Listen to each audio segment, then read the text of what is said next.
Hi everyone, welcome back to single pot cooking hacks. എല്ലാവർക്കും സുഖമാണെന്ന് വിശ്വസിക്കുന്നു. ഇന്ന് സിംഗിൾ പോട്ടിൻ്റെ ഓണം സ്പെഷ്യൽ എപ്പിസോഡിൻ്റെ അവസാന ഭാഗമാണ്. അതായത് ഞാൻ 3 വിഭവങ്ങൾ ഇതിൽ ഉൾപ്പെടുത്തിയിട്ടുണ്ട്. ഒരു ക്യാബേജ് തോരൻ, രസം, പച്ചമോര്. അതോടുകൂടി നമ്മളുടെ ഈ സീരീസ് അവസാനിക്കുകയാണ്. ഇനിയും വിഭവങ്ങൾ ഉൾപ്പെടുത്താനുണ്ട്. അത് ഞാൻ ഇനി ഒരു അവസരത്തിൽ ചെയ്യുന്നതായിരിക്കും. അപ്പോൾ ഇത്രയും ദിവസമായിട്ട് ഞാൻ ചെയ്ത വിഭവങ്ങളെല്ലാം കണ്ട് എന്നെ എൻകറേജ് ചെയ്യുകയും സപ്പോർട്ട് ചെയ്യുകയും ചെയ്ത എല്ലാവർക്കും വളരെയധികം നന്ദി. ഇനിയും ഇതുപോലെ തന്നെ സപ്പോർട്ട് ചെയ്യുക. പിന്നെ ഒരു കാര്യം പറയാനുള്ളത്, സിംഗിൾ പോട്ടിൻ്റെ FB പേജിലോട്ട് നിങ്ങളെല്ലാവരെയും ഒരിക്കൽ കൂടി ഞാൻ ഇൻവൈറ്റ് ചെയ്യുകയാണ്. അപ്പോൾ നിങ്ങളുടെ ഓണാഘോഷത്തിൻ്റെ പിക്ചേഴ്സും നിങ്ങളുടെ സദ്യവട്ടങ്ങൾ, പിന്നെ ഓണപ്പൂക്കളം എല്ലാം നിങ്ങൾക്ക് പോസ്റ്റ് ചെയ്യാവുന്നതാണ്. അങ്ങനെ ഒരു ഫാമിലി ആയിട്ട് നമുക്ക് ഇനിയും ഈ ജേർണി തുടരാം. അപ്പോൾ എല്ലാവർക്കും സന്തോഷത്തിൻ്റെയും സമൃദ്ധിയുടെയും ഹൃദയം നിറഞ്ഞ ഓണാശംസകൾ. ആദ്യം നമുക്ക് സ്വാദിഷ്ടമായ ഒരു ക്യാബേജ് തോരൻ എങ്ങനെയാണ് തയ്യാറാക്കുന്നത് നോക്കുക. അതിനായിട്ട് ക്യാബേജ് ഇതുപോലെ നീളത്തിൽ അരിഞ്ഞെടുക്കുക. 1/2 കിലോ എടുത്തിട്ടുണ്ട്. 1/2 കപ്പ് തേങ്ങ ചിരണ്ടിയതാണ് ഞാൻ മിക്സിയിലോട്ട് ഇട്ട് കൊടുക്കുന്നത്. ഒന്ന് ചതച്ചെടുക്കാനാണ് കേട്ടോ. 4 ചെറിയ ഉള്ളി, 1 വെളുത്തുള്ളി, പിന്നെ ചേർത്തത് ജീരകം, ചെറിയ ജീരകം. അത് 1/4 സ്പൂൺ മതി കേട്ടോ. 1/4 ടീസ്പൂണാണ്. 1/4 ടീസ്പൂൺ കുരുമുളക് പൊടി ഇട്ട്, 8 കുരുമുളകും 4 പച്ചമുളകും ഇട്ട് കൊടുത്തിട്ടുണ്ട്. അത് നമുക്കൊന്ന് ചതച്ചെടുത്ത് വയ്ക്കാം. അതിനുശേഷം ഇതുപോലെ കഴുകി വാരി വെച്ചിരിക്കുന്ന ഈ ക്യാബേജ് ഒന്ന് ഇട്ടിട്ട് നമുക്ക് ഈ ചതച്ച് വെച്ചിരിക്കുന്ന തേങ്ങ മിശ്രിതം ഇതിലോട്ട് ഇട്ട് കൊടുക്കുകയാണ്. ശേഷം ഞാൻ കുറച്ച് കറിവേപ്പില ഇതുപോലെ ഒന്ന് കിള്ളി ഇടുകയാണ്. അപ്പോൾ ആ ഫ്ലേവർ നല്ലോണം ആ ക്യാബേജിലോട്ട് പിടിക്കും. ഇനി ഞാൻ ചെയ്യുന്നത് 1 ടേബിൾ സ്പൂൺ പച്ച വെളിച്ചെണ്ണ ഒഴിച്ചിട്ട്, കുറച്ച് മതി, ഇതുപോലെ ഒന്ന് ഞെരടി വയ്ക്കാം. അതായത് ഒരു 10 മിനിറ്റ് ഇരുന്നാൽ മതി. ഉപ്പ് ഇട്ട് കൊടുക്കരുത് കേട്ടോ. ഇപ്പോൾ ഉപ്പിട്ടാൽ അത് വെള്ളം വരും ക്യാബേജിൽ നിന്ന്.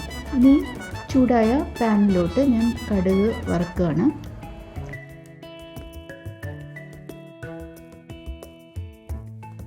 കടുക് ഒന്ന് പൊട്ടി വരുമ്പോഴേക്കും നമുക്ക് കുറച്ച് കറിവേപ്പില ഇട്ട് കൊടുക്കാം. ഇനി ഞാൻ ചേർക്കുന്നത് ഉഴുന്ന് പരിപ്പാണ്. അതൊരു 1/4 ടീസ്പൂൺ. ഉഴുന്ന് കടിക്കുമ്പോൾ ഒരു ടേസ്റ്റാണ് കേട്ടോ ക്യാബേജിന്. ഇനി വറ്റൽമുളക് 2 എണ്ണം എന്നിവ ഇട്ടിട്ട് ഒന്ന് വറുത്തെടുക്കാം. ജസ്റ്റ് ഒന്ന് ആയാൽ മതി. അതിനുശേഷം നമ്മുടെ ക്യാബേജ് ഇതിലോട്ട് ഇട്ട് കൊടുക്കുകയാണ്. അതുകൂടി ഒന്ന് ഇളക്കി യോജിപ്പിക്കുക. ഇതുപോലെ ഒത്തിരി ഇടമുള്ള പാനാണെങ്കിൽ എളുപ്പമാണ്. ക്യാബേജും കൂടെ മഴന്ന് വരും പെട്ടെന്ന്. ഇത് അടച്ചു വെക്കേണ്ട ആവശ്യമില്ല. തുറന്നിട്ട് തന്നെ നമുക്ക് വേവിച്ചെടുക്കാം. ഇനിയാണ് ഞാൻ ഉപ്പ് ചേർക്കുന്നത്. ഈ സമയത്ത് ആവശ്യത്തിന് ഉപ്പ് ചേർത്ത് കൊടുക്കാം. അങ്ങനെ ഇത് ചെറിയ തീയിൽ കിടന്നിട്ട് ഒന്ന് വഴന്ന് പെട്ടെന്ന് തന്നെ വെന്ത് വരും. ഒരു 7-8 മിനിറ്റ് മതി ഇത് വെന്ത് വരാനായിട്ട്. അങ്ങനെ നമ്മുടെ സ്വാദിഷ്ടമായ ക്യാബേജ് കൂടി റെഡിയായി കഴിഞ്ഞു. ഇനി ഞാൻ ചെയ്തത് രസമാണ്. രസവും സദ്യയ്ക്ക് ഒടുവിൽ നമ്മൾ കുടിക്കണം എന്നാണ് പറയുക. വയറിനെല്ലാം നല്ലതാണ് രസം കഴിക്കുന്നത്. അതിനായിട്ട് ഞാൻ ഹോൾ കായം ആണ് എടുത്തിരിക്കുന്നത്. 1 പച്ചമുളകും 1 വെളുത്തുള്ളി, അതൊന്ന് കുത്തി ചതച്ചെടുക്കുകയാണ്. അധികം കായം ചേർക്കരുത്. ഒരു 1/4 ഇഞ്ച് വലിപ്പത്തിലുള്ള കായമാണ് ഞാൻ ചേർത്ത് കൊടുത്തത്.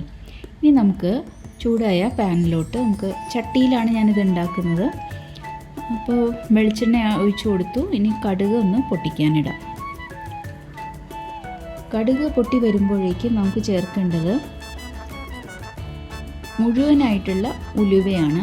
അത് കുറച്ച് ചേർത്താൽ മതി കേട്ടോ. നമ്മൾ അല്ലാണ്ട് ഉലുവ കുറച്ച് ചേർക്കുന്നുണ്ട്. പിന്നെ ഒരു 1/4 ടീസ്പൂണാണ് ചേർത്തത്. ഇനി നമ്മുടെ ചതച്ച് വെച്ചിരിക്കുന്ന ഈ വെളുത്തുള്ളിയും കായവും പച്ചമുളകും കൂടിയിട്ട് കുറച്ച് വേപ്പിലയും കൂട്ടിയിട്ട് ഇതിനൊപ്പം ഒന്ന് റോസ്റ്റ് ചെയ്യണം. അതൊന്ന് മുരിഞ്ഞ് വരണം. അപ്പോഴേക്കും നമുക്ക് തീ കുറച്ചിട്ട ശേഷം കുറച്ച് മല്ലിപ്പൊടി എല്ലാം ചേർക്കുമ്പോൾ വളരെ സൂക്ഷിക്കുക. വളരെ കുറച്ച് മാത്രം ചേർക്കുക. ഇപ്പോൾ ജീരകം ഞാനിതിൽ ചേർക്കണില്ല കേട്ടോ. ജീരകം ഇഷ്ടമുള്ളവർക്ക് ചേർക്കാം. കുറച്ച് മുളക് പൊടി, അതായത് 1/2 ടീസ്പൂൺ മുളക് പൊടിയും കുറച്ച് മഞ്ഞൾപ്പൊടിയാണ് ഇപ്പോൾ ചേർത്ത് കൊടുത്തത്. ഇനി അതൊന്ന് വഴന്ന് വരുമ്പോഴേക്കും നമുക്ക് ടൊമാറ്റോ ഒരെണ്ണം കട്ട് ചെയ്ത് വെച്ചത് കൂടി ഇതിലോട്ട് ചേർന്ന് വഴറ്റിയെടുക്കാം. തീ കുറച്ചിട്ടിട്ട് ഇത് ചെയ്യുക. ഒരു 3 മിനിറ്റോളം ഇത് വഴറ്റുക. അതിനുശേഷം കുറച്ച് പുളി ഒഴിച്ചു കൊടുക്കുക. ഞാൻ ഇത്തിരി പുളി വളരെ കുറച്ച് മാത്രമാണ് എടുത്തിരിക്കുന്നത്. അത് നല്ലോണം ഡൈല്യൂട്ട് ചെയ്തു. ഒരു മാർബിളിൻ്റെ അത്രയും വലിപ്പമുള്ള പുളിയാണ് ഞാൻ എടുത്തത്. ഇനി ഞാൻ 2.5 ഗ്ലാസ് വെള്ളമാണ് ഒഴിച്ചു കൊടുത്തത്. അപ്പോൾ ടോട്ടൽ 3 ഗ്ലാസ് വെള്ളം ഞാൻ ചേർത്തിട്ടുണ്ട്. ഇനി ഈ തക്കാളിയിൽ കിടന്നിട്ട് ഇത് വേവുകയാണ്. ഞാൻ മൂടി വെച്ചിട്ട് ഒരു 15 മിനിറ്റ് ഈ തക്കാളി ഒന്ന് വെന്ത് വരണം. 5 മിനിറ്റിന് ഇടയ്ക്ക് നമുക്കൊന്ന് തുറന്ന് നോക്കി ഇളക്കിയെല്ലാം കൊടുക്കുക. ഇത് കണ്ടോ, അപ്പോൾ നല്ല മണമാണ് കേട്ടോ വരുന്നത്. അതായത് മുഴുവൻ കായ ഇട്ട് റോസ്റ്റ് ചെയ്യുമ്പോൾ തന്നെ ഇവിടെ നിൽക്കാൻ പറ്റില്ല, അത്ര മണമാണ്. ഈ കായത്തിൻ്റെ മണമില്ലേ, ആ രസത്തിലോട് ഭയങ്കര ടേസ്റ്റാണ് ഈ സമയത്ത് ചേർത്ത് കൊടുത്താൽ. ഇനി ഞാൻ ചേർക്കുന്നത് ഒരു പിഞ്ചാണ് നമ്മുടെ ഉലുവാപ്പൊടി, വറുത്ത് വെച്ച ഉലുവ. അതിനുശേഷം കായത്തിൻ്റെ പൊടി, അതായത് ഞാനിപ്പോൾ തീ ഓഫ് ചെയ്ത് ഇട്ടു. കായം ഒരു പിഞ്ച് ചേർക്കുക, ആ മണത്തിനാണ്. ഇനി നമുക്ക് ഒരു പിടി മല്ലിയില കൂടി ചേർക്കാം. അങ്ങനെ നമ്മുടെ രസവും എത്ര പെട്ടെന്ന് തയ്യാറായതല്ലേ. ഇനി ചെയ്യാനുള്ളത് നമുക്ക് മോരാണ്, പച്ചമോരില്ലാണ്ട് എങ്ങനെയാണല്ലേ സദ്യ പൂർത്തിയാവുക. പച്ചമോരും പെട്ടെന്ന് തന്നെ നമുക്ക് തയ്യാറാക്കിയെടുക്കാം.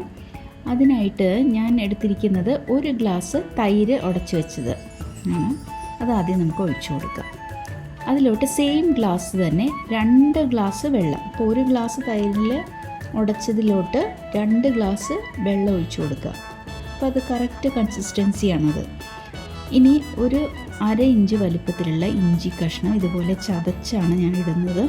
പൊടിയായിട്ട് അരിഞ്ഞാൽ നമ്മുടെ വായിലത് കടിക്കും, അപ്പോൾ അത് ബുദ്ധിമുട്ടാണ് കുടിക്കുന്നവർക്കൊക്കെ.